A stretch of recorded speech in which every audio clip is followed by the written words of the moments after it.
Do you think that what we see here by COVID is now something which will develop on its own regulatory attempts, which will finally lead into a situation that is better than the one that we have at the moment, hopefully?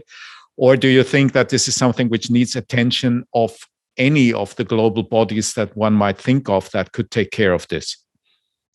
I would probably say all of the above, because I think it's two different sides, because we have seen this shift in how they moderate and curate content, even though there is no regulatory push, even though you could also argue that the pressure also from governments to react to online disinformation has increased, of course, also during the pandemic, because we have just seen that the risks that disinformation has on individual and public health has been very obvious, of course, in this pandemic. So there was an increasing pressure on platforms to act upon this disinformation.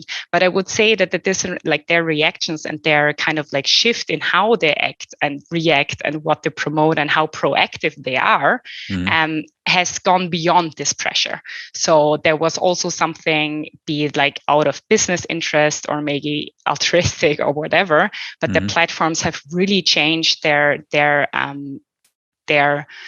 way of governing content from already several years on, I would argue, but really like extremely accelerating these trends in the last 1.5 years since the pandemic.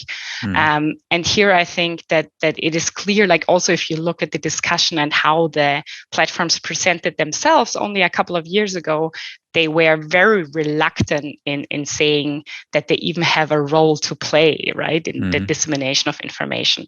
They would declare themselves as being mere conduits of information, and they have been becoming more and more active, I would say. And now in the last 1.5 years, they have taken on even more kind of like media-like functions, because they really proactively provided links to health authorities, to the WHO.